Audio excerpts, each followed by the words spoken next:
السلام علیکم ناظرین، ڈرامہ سیریل خمار کی نیکسٹ ایپیسوڈ میں دکھایا جائے گا کہ ریان نے اپنے بزنس اور پراپرٹی کے تمام کاغذات بینک میں رکھوا کر ان پر بہت بڑی اماؤنٹ میں لون لیا ہے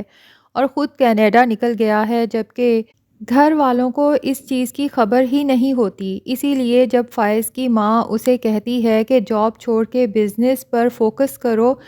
کیونکہ اب ریان بھی نہیں ہے تو بزنس تمہیں ہی سنبھالنا ہوگا، فائز اپنی ماں کے فورس کرنے پر جب آفس جاتا ہے تو وہاں فائنانس ڈپارٹمنٹ سے اسے ریان کے کارناموں کا پتہ چلتا ہے کہ وہ تو بزنس اور پراپرٹی سب کچھ ڈبو گیا ہے۔ اب اسے بہت زیادہ ٹینشن ہوتی ہے اور وہ سوچتا ہے کہ گھر میں یہ سب کس طرح سے بتاؤں، جبکہ ابو کی پہلے ہی طبیعت خراب ہے لیکن بتانا بھی ضروری ہے۔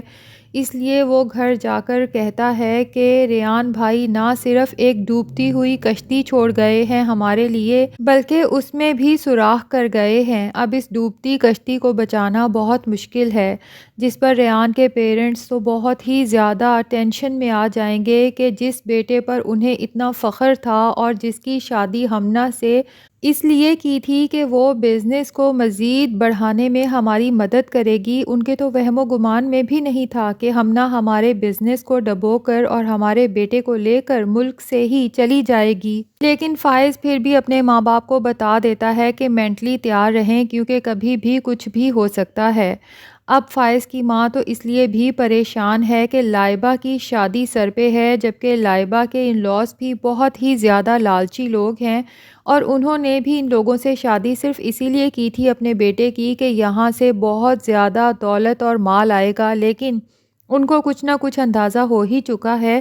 کہ ان کا بڑا بیٹا سب کچھ لوٹ لاٹ کر دوسرے ملک فرار ہو چکا ہے۔ اس لیے وہ سوچتے ہیں کہ جو کچھ بچ گیا ہے وہ ہمیں ابھی شادی کے موقع پر ہی لوٹ لینا چاہیے، کیونکہ اس کے بعد تو نہیں لگتا کہ ان کے پاس کچھ رہ جائے گا۔ تو وہ لوگ بھی اپنی لمبی لمبی ڈیمانڈز لائبہ کی شادی سے پہلے ہی اس کی ماں کو بتا دیتے ہیں، اور لائبہ کا منگیتر بھی اسے بار بار سناتا رہتا ہے کہ یہ تو میرا تم پر دل آ گیا تھا، اس لیے میرے گھر والے تم سے شادی کے لیے راضی ہو گئے، ورنہ میرے لیے تو بہت اونچے اونچے خاندانوں کے رشتے آ رہے تھے۔ اور دوسری طرف اب ناصر بھی فائز کی ماں کو پریشان کرے گا، بار بار اس سے کانٹیکٹ کرنے کی کوشش کرے گا، جبکہ وہ اب اس سے کسی قسم کا کانٹیکٹ رکھنا نہیں چاہتی۔ تو ناصر لائبہ کے مہندی کے فنکشن میں ہی اس کی ماں کو ملنے کے لیے پہنچ جائے گا۔ اس کی ماں تو بہت زیادہ پریشان ہو جائے گی،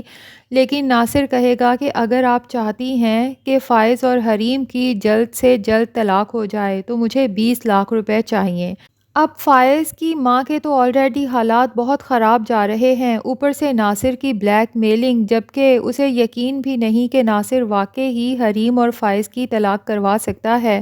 تو وہ کہتی ہے کہ اگر میں تمہیں یہ پیسے نہ دوں تو ناصر کہتا ہے پھر سوچ لیں، ایک بیٹا تو آپ کو چھوڑ ہی گیا ہے، دوسرا بیٹا بھی چھوڑ سکتا ہے،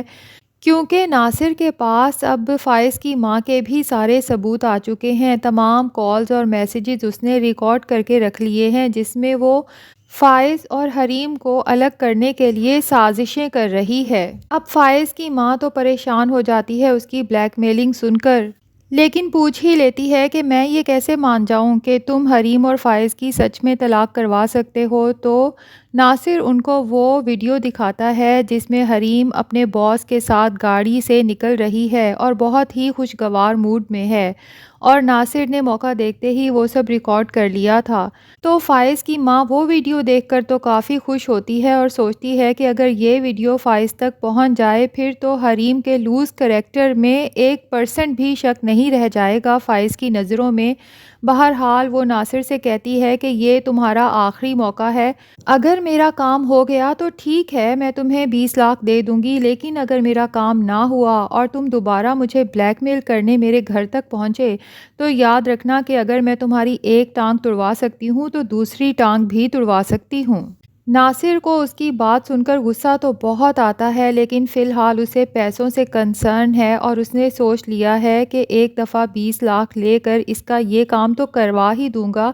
کیونکہ حریم کی ڈائیورس ہو جائے گی تو ناصر کا بدلہ بھی پورا ہو جائے گا، لیکن اس کے بعد اس بڑھیا کا بھی انتظام کرنا ہوگا اور اس کے سارے بلیک میل پوائنٹس تو میرے پاس ہیں، وہ دکھا کر اس کو لوٹتا ہی رہوں گا ہمیشہ۔ اب یہاں سے ناصر جائے گا حریم کے پاس اور اسے کہے گا کہ تم نے ایک نیا مرغا پھنسا لیا ہے بڑا امیر، تو تم فائز سے طلاق کیوں نہیں لے لیتی؟ اس نے تو تمہیں مڑ کے دیکھا بھی نہیں، اور اگر تمہیں طلاق لینے میں کوئی پرابلم ہے تو میری خدمات حاضر ہیں۔ حریم کو تو ناصر کی بات سن کر بہت غصہ آ جائے گا اور اس کی اچھی خاصی انسلٹ کر کے کہے گی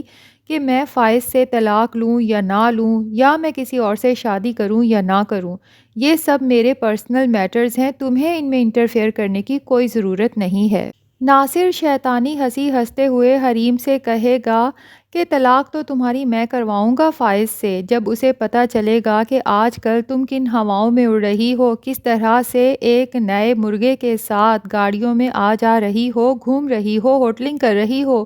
تو اسے خود ہی یقین ہو جائے گا کہ تم کس کریکٹر کی لڑکی ہو۔ لیکن حریم کو اب ان باتوں سے کوئی فرق نہیں پڑتا، کیونکہ اس نے اپنا فیصلہ خدا کی عدالت میں بھیج دیا ہے، تو اس کو پورا یقین ہے کہ اس کے ساتھ ناانصافی نہیں ہوگی اور اس کو تنگ کرنے والوں کو سزا ضرور ملے گی، اس لیے وہ ناصر کی کسی بھی بات کا جواب دیے بغیر آگے بڑھ جائے گی۔ اب ناصر جائے گا فائز کے آفس، اور فائز کو تو اسے اپنے آفس میں دیکھ کر شدید غصہ آ جائے گا، اسے فوراً وہاں سے نکل جانے کا کہے گا، لیکن ناصر ڈھیٹوں کی طرح فائز کے سامنے کرسی پر براجمان ہو جائے گا اور اسے کہے گا کہ میں یہاں سے چلا جاؤں گا، لیکن اس سے پہلے میں نے تمہیں ایک اطلاع دینی ہے۔ حریم تم سے طلاق لینا چاہتی ہے، کیونکہ اس کا تو کام ہی یہی ہے، امیر سے امیر مرغے پھنسانا، تو اب اسے تم سے زیادہ امیر آدمی مل گیا ہے، اس لیے وہ تمہارے ساتھ رہنا نہیں چاہتی۔ فائز کو اپنے کانوں پر یقین نہیں آئے گا کہ حریم مجھ سے طلاق لینا چاہتی ہے اور اس نے کوئی اور پسند کر لیا ہے، لیکن وہ کوئی جواب نہیں دے گا ناصر کو۔ ناصر کو اندازہ ہو جائے گا کہ فائز کو میری باتوں پر یقین نہیں ہے، تو اسے کہے گا کہ اگر تمہیں یقین نہیں تو میں تمہیں ثبوت دکھا سکتا ہوں، اور پھر فائز کو وہی ویڈیو دکھائے گا جس میں حریم اپنے باس کی کار سے نکل رہی ہے اور بہت خوشگوار موڈ میں ہے۔ فائز کو تو وہ ویڈیو دیکھ کر اپنی آنکھوں پر یقین ہی نہیں آئے گا، لیکن اس کا غصے سے برا حال ہو جائے گا کہ میں نے حریم کو پہچاننے میں اتنی بڑی غلطی کیسے کر دی، کیونکہ فائز تو اسے بہت ہی اعلیٰ کیریکٹر کی بہت معصوم لڑکی سمجھتا تھا، اس کے تو وہم و گمان میں بھی نہیں تھا کہ حریم اس طرح کی لڑکی نکلے گی۔ تو اب عین ممکن ہے کہ فائز حریم کو طلاق دینے کا سوچ لے، لیکن حریم پریگننٹ ہے تو پریگننسی میں ڈائیورس ہوتی تو نہیں ہے، اور ہو سکتا ہے کہ فائز کی ماں اب ناصر سے پرماننٹ جان چھڑانے کے لیے اس کے اوپر ایک دفعہ پھر سے قاتلانہ حملہ کروائے، اور ناصر کو اب جب پتہ چلے کہ یہ حملہ مجھ پر پھر سے فائز کی ماں نے کرایا ہے، تو وہ فائز کو اس کی ماں کی ساری حقیقت بتا دے کہ تمہارے اور حریم میں جتنی بھی غلط فہمیاں ہوئی ہیں وہ تمہاری ماں نے پیدا کروائی ہیں، اور اسے یہ بھی بتا دے کہ حریم کا موبائل بھی تمہاری ماں کے پاس ہے، جس سے وہ حریم بن کر تمہیں میسیجز کرتی رہی کہ میں نے تو تمہیں امیر لڑکا سمجھ کر تم سے شادی کی تھی، مجھے تو پتہ ہی نہیں تھا کہ تمہارے ہاتھ میں تو کچھ بھی نہیں، سب کچھ تمہارے بڑے بھائی اور ماں باپ کے ہاتھ میں ہے۔ یقیناً فائز پر جب اپنی ماں کی حقیقت کھلے گی تو اسے افسوس تو بہت ہوگا جو کچھ اس نے حریم کے ساتھ کیا، اور وہ اس سے معافی بھی ضرور مانگے گا، لیکن یہ نہیں پتا کہ حریم تب تک اسے معاف کر بھی پائے گی یا نہیں۔ یہ سب پتہ چلے گا ہمیں آنے والی ایپیسوڈز میں۔ اگر آپ اس ڈرامے سے اپڈیٹڈ رہنا چاہتے ہیں تو ہمارے چینل کو سبسکرائب کر لیں۔